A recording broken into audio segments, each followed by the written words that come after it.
साथियों, इस वक्त मौजूद है मान्यवर काशीराम इको गार्डन में और आप सभी को मालूम है आज 15 मार्च और बहुजन मसीहा मान्यवर साहब काशीराम साहब की जयंती है और इस अवसर पर बहुजन समाज के लोग उन्हें पुष्पांजलि अर्पित करने के लिए इस वक्त यहाँ पर पहुँचे हुए हैं। आइए कुछ समाजसेवी हैं, सामाजिक चिंतक हैं, उनसे हम बात करेंगे मान्यवर साहब के जन्मदिन के अवसर पर। आइए हम मिलते हैं और बात करते हैं। सर, आपका पूरा परिचय।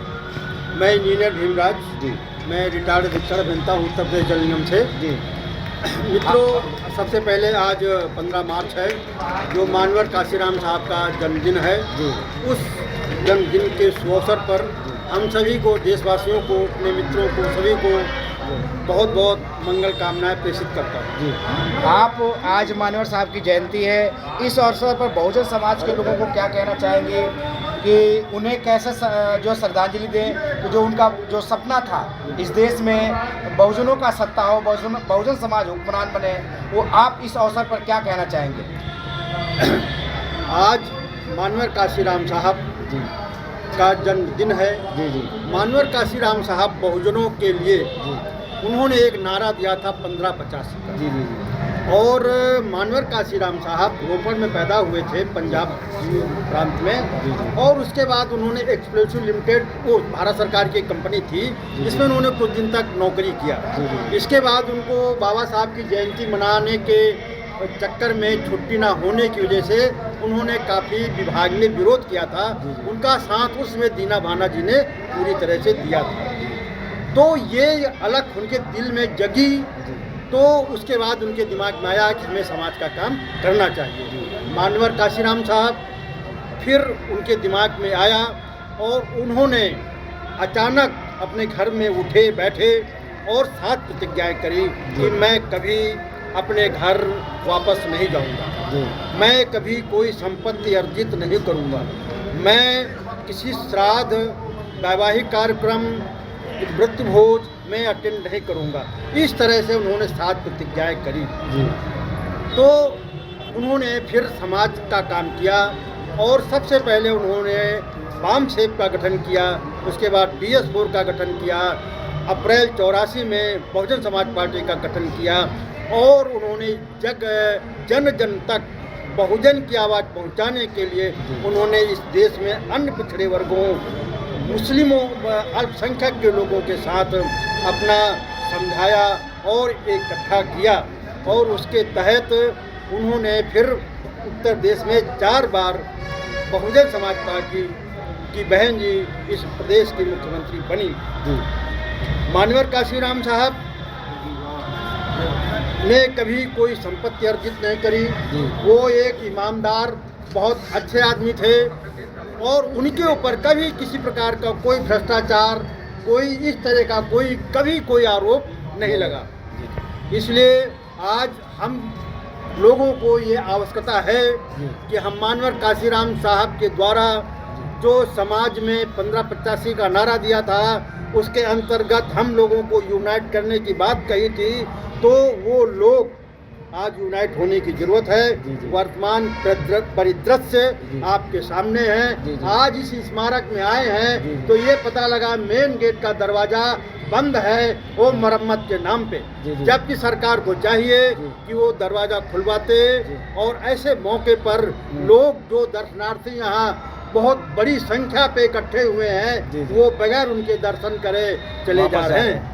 ये दुखद है। जी, आपको क्या लग रहा है, ये ऐसा कुछ तो नहीं कि साजिश है, या कुछ ऐसा लग रहा है कि वर्तमान सरकार चाह नहीं रही कि अपने मसीहा को लोग नमन करें, पुष्पांजलि अर्पित करें? मैं इसको सरकार की साजिश तो नहीं कह सकता। लेकिन सरकार को इसमें ये करना चाहिए कि खुलवाना चाहिए और ऐसे महापुरुष के लिए सरकार के दिल में भी जगह होनी चाहिए।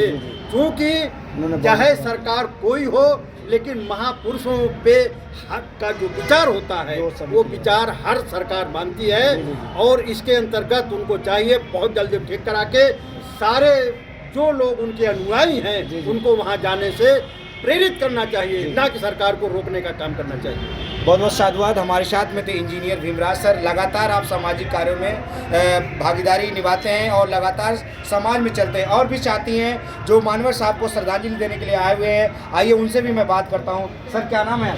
डॉक्टर राम कुमार। जी सर, आज मानवर साहब की जयंती है। इस अवसर पर पूरे देशवासियों को क्या कहना चाहेंगे? पूरे देश उनके रास्ते पर चलें जी जी और इस देश को जन जन तक अच्छा कार्य करें। जी इससे समाज का भला होगा। और ये जो गेट बंद है इससे काफ़ी दुखद घटना है। ये पिछले कार्यक्रम में भी बंद था, अब भी बंद है। जी जी ये सब मुझे तो ऐसा लग रहा है कि ये शासन बंद है, कोई काम वाम नहीं हो रहा है, ये बंद किया गया है। जी जी तो ये सब है। मानवर जी का जीवन सदैव सभी के जन कल्याण के लिए रहा है और उनका समर्पित रहा है। उसी का जो है बहुत बहुत साधुवाद सर। सर क्या नाम है आपका? जवाहरलाल।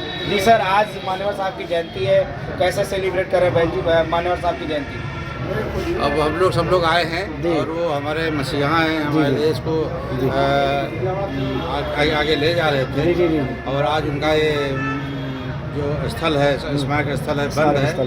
और ऐसा नहीं, देखिए मंदिर कितने भव्य रूप से बनवा रहे हैं और इसमें 2 साल 3 साल लग जा रहे हैं बनवाने में। अगर उनकी मंशा सही होती तो इसको भी वो कम समय में बनवा सकते थे। ऐसी इतना कोई मरम्मत का कार्य बहुत ज़्यादा नहीं है, लेकिन उनकी मंशा में यह है कि हमारा समाज इनके जो बताए हुए रास्ते उसको न देख सके, न सुन सके, इसलिए ऐसा किया जा रहा है। देखिए लोगों को बड़े आरोप हैं। आज मानवर साहब की जयंती है और यहाँ पर जो रिपेयरिंग का काम चल रहा है वो अच्छा खासा रेवेन्यू यहाँ से जनरेट होता है, लेकिन उसके एबव में लोगों का कहना है कि इसकी देखभाल नहीं होती, जिसकी वजह से जो पार्कों की स्थिति है बहुत ही बदहाल है। लोगों में आक्रोश है और लोगों का आक्रोश जाहिर भी है, क्योंकि देखिए जो ये जितने भी स्मारक स्थल लखनऊ में बने हुए हैं उनसे अच्छा खासा रेवेन्यू जनरेट स्टेट गवर्नमेंट को होता है, लेकिन उसके एबव में जो उसका रिपेयरिंग का काम है उस तरीके से नहीं होता। और भी साथी हैं, आइए मैं उनसे भी बात करता हूँ। सर क्या नाम है? मेरा नाम बाबू। जी सर, आज मानवर साहब की जयंती है। मानवर साहब की जयंती के अवसर पर क्या कहना चाहेंगे? मैं यही कहना चाहूँगा कि मानवर कांसीराम जी जो देश के लिए, जिसके लिए उन्होंने संघर्ष किया, मैं चाहूँगा कि उसको आगे बढ़ाए और जन जन तक ऐसी चीज़ें पहुँचाई जाए। और ये सरकार को भी चाहिए इसमें सहयोग करना चाहिए, ताकि हर आदमी के पास ये चीज़ पहुँचे कि हम लोग भी एक जो है सहयोगी हैं हर चीज़ के नागरिक।